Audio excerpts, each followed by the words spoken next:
오늘 우리는 잠시 일상의 소음에서 벗어나 아주 근본적인 질문 하나를 마주하려 합니다. 바로 예배란 무엇인가에 대한 이야기입니다. 많은 이들에게 예배는 일요일 아침 교회의 의식 혹은 익숙한 찬송가를 부르는 시간으로 여겨질지 모릅니다. 하지만 성경이 말하는 예배의 본질은 그보다 훨씬 더 깊고 우리의 삶을 송두리째 바꿀 수 있는 강력한 힘을 지니고 있습니다. 오늘 이 이야기가 여러분의 마음에 깊은 울림을 준다면 주변의 소중한 이들에게 공유하며 하나님의 은혜를 함께 나누어 주십시오. 저희 채널을 구독하시면 이처럼 삶의 의미를 되새기는 귀한 성찰의 시간을 놓치지 않으실 수 있습니다. 여러분의 작은 실천이 누군가에게는 큰 위로와 빛이 될 수 있습니다. 먼저 우리가 흔히 빠지는 함정에 대해 이야기해 보겠습니다. 우리는 때로 예배 그 자체를 숭배하곤 합니다. 아름다운 음악, 감동적인 찬양 인도자, 웅장한 교회의 분위기 같은 것들 말이죠. 물론 이 모든 것은 예배의 소중한 요소입니다. 하지만 그것들이 본질이 될 때 우리는 가장 중요한 것, 바로 예배의 대상이신 하나님을 놓치게 됩니다. 예배는 메시지를 듣기 전 분위기를 띄우는 준비운동이 아닙니다. 예배는 우리 존재의 이유 그 자체입니다. 전능하신 하나님께서 왜 우리의 예배를 원하실까요? 그분은 온 우주를 창조하신 분인데 어째서 연약한 인간의 찬양이 필요하실까요? 그분은 교만하거나 자신의 존재를 인정받고 싶어 안달난 분이 아닙니다. 성경은 분명히 말합니다. 하나님은 예배가 아닌 예배하는 자를 찾으신다고 말입니다. 그 이유는 단 하나, 우리를 사랑하시기 때문입니다.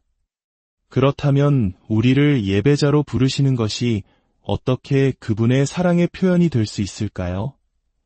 해답은 이것입니다.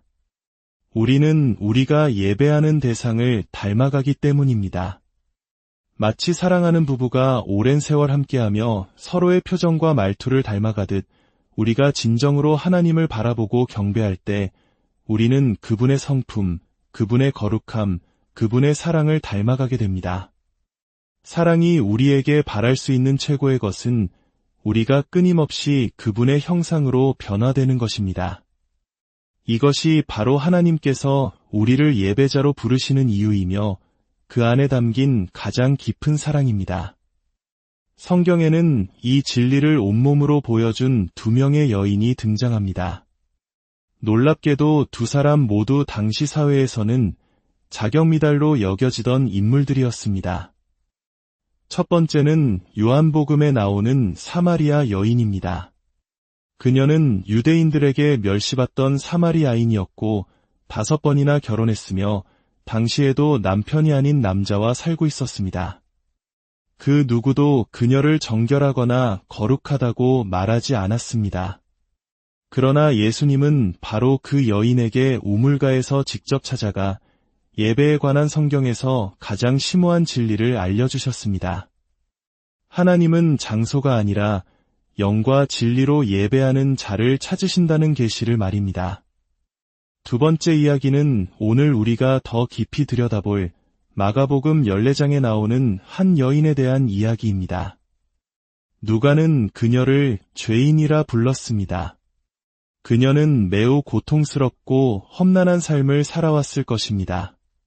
어느 날 그녀는 나드 향유가 담긴 옥합 하나를 들고 예수님이 계신 곳으로 향했습니다. 이 옥합은 보통의 향수가 아니었습니다. 당시 노동자의 거의 1년치 품삯에 해당하는 어마어마하게 비싼 것이었습니다. 오늘날의 가치로 환산하면 수천만 원에 이를지도 모릅니다. 그것은 그녀의 전 재산이었고 어쩌면 그녀의 미래 그 자체였을지도 모릅니다.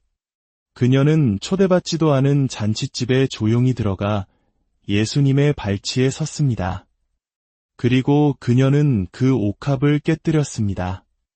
망설임 없이 자신의 모든 것을 상징하는 그 값비싼 향유를 예수님의 머리와 발에 쏟아부었습니다. 그녀의 눈에서는 뜨거운 눈물이 흘러내렸고 그 눈물로 예수님의 발을 적시고 자신의 머리카락으로 그 향유와 눈물을 닦아냈습니다. 누가복음은 그녀가 예수님의 발에 계속해서 입을 맞추었다고 기록합니다. 이는 모든 것을 내던진 완전한 헌신의 예배였습니다.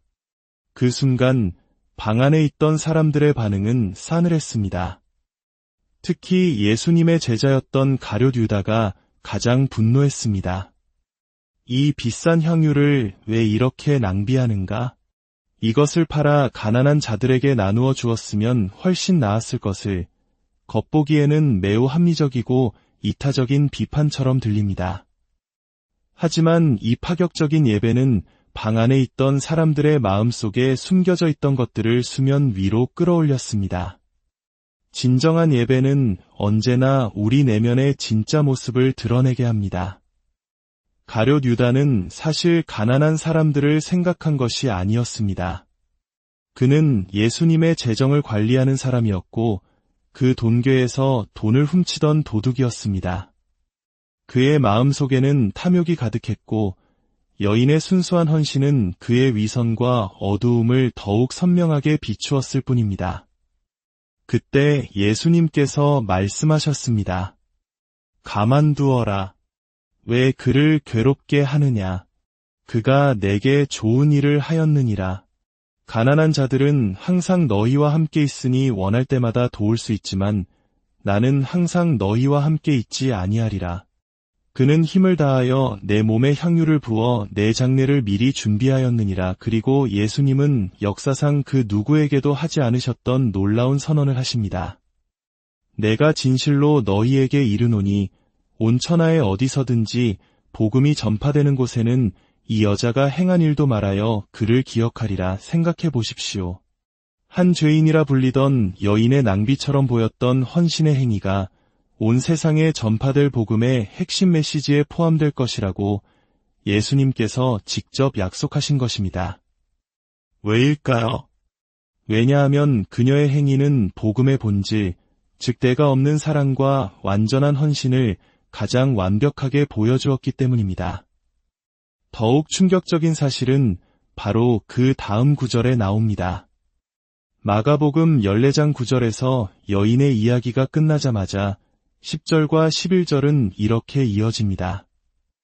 12 중에 하나인 가룟 유다가 예수를 넘겨주려고 대제사장들에게 감해 그들이 듣고 기뻐하여 돈을 주기로 약속하니 유다가 예수를 어떻게 넘겨줄까 하고 그 기회를 찾더라. 여인의 파격적인 예배가 끝난 바로 그 순간 유다는 예수를 배반할 영감을 얻었습니다. 한 사람의 순전한 예배가 다른 한 사람의 마음속 어둠을 자극하여 가장 끔찍한 배신으로 이끈 것입니다. 진정한 예배의 능력은 이처럼 사람들을 선택의 기로에 서게 합니다. 어떤 이들은 그 빛 앞에서 자신을 내어드리며 변화되지만 어떤 이들은 그 빛을 피해 더욱 깊은 어둠 속으로 숨어 들어갑니다. 우리는 예배의 여정을 감사, 찬양, 그리고 경배의 단계로 이해할 수 있습니다. 감사는 하나님께서 우리를 위해 행하신 일에 대한 반응입니다. 병을 고쳐주시고 필요를 채워주시는 것에 대한 감사입니다. 찬양은 하나님의 어떠하심, 즉 그분의 성품에 대한 반응입니다. 그분은 공급자이시며 치료자이시고 보호자이십니다. 그분의 행위를 넘어 그분의 본질을 높이는 것입니다. 하지만 경배, 즉 진정한 의미의 예배는 그보다 더 깊은 차원으로 들어갑니다. 감사와 찬양에서 우리의 목소리나 손이 제물이 된다면 경배에서는 우리 자신이 제물이 됩니다. 나의 뜻, 나의 계획, 나의 자아를 내려놓고 온전히 그분 앞에 엎드리는 것입니다. 바로 그 여인이 옥합을 깨뜨렸던 것처럼 말입니다. 그녀가 자신의 가장 소중한 것을 깨뜨려 예수님께 부어드릴 수 있었던 것은 예수님께서 먼저 자신의 몸이라는 옥합을 깨뜨려 우리 모두를 위해 보혈을 쏟아 부어주실 것을 알았기 때문은 아닐지라도 그 사랑에 깊이 감동했기 때문입니다. 우리는 그분이 먼저 우리를 사랑하셨기에 그분을 사랑할 수 있습니다. 하나님은 우리 안에 그분을 사랑할 수 있는 능력을 심어주셨습니다. 우리가 드리는 예배는 그분의 사랑에 대한 응답일 뿐입니다. 사랑하는 여러분, 우리는 모두 예배의 악기로 창조되었습니다. 우리의 목소리, 우리의 재능, 우리의 시간, 우리의 삶 전체가 하나님을 향한 아름다운 음악을 연주하기 위해 설계되었습니다. 우리는 이 사실을 잊고 살 때가 너무나 많습니다. 세상의 다른 것들이 우리 마음의 우선순위를 차지하고 우리의 애정을 소진시키도록 내버려 둡니다. 그러나 진정한 예배는 교회 건물 안에만 머무르지 않습니다. 그것은 신호대기에 멈춰선 차 안에서 새벽 3시에 문득 잠에서 깨어났을 때 조용히 하나님, 사랑합니다. 라고 속삭이는 순간에 살아 숨쉽니다. 일상의 아주 작은 순간에 우리의 마음을 그분께로 향하는 것, 그것이 바로 살아있는 예배입니다. 예배하지 않는 영혼은 위험합니다. 가룟 유다처럼 그 마음속의 추악함은 언젠가 드러나게 마련입니다.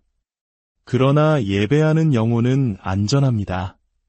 그들은 하나님의 임재 안에서 끊임없이 정결하게 되고 새롭게 빚어지며 그분을 닮아갑니다. 아버지 하나님, 오늘 이 자리에 있는 모든 믿음의 가족들을 위해 기도합니다. 우리 각자가 예배를 위한 악기로 창조되었다는 사실을 깊이 깨닫게 하옵소서. 교회의 공동체적 예배에서 경험하는 그 기름 부으심이 우리의 가정과 직장, 그리고 지극히 평범한 일상의 순간들 속으로 흘러가게 하옵소서. 잠시 멈추어 서서 주님을 깊이 사랑하고 온 마음으로 경배하는 법을 배우게 하옵소서. 우리가 태어난 목적인 예배의 기쁨을 회복시켜 주시옵소서. 우리 삶의 모든 순간이 주님께 드려지는 향기로운 제사가 되기를 우리 주 예수 그리스도의 이름으로 간절히 기도합니다.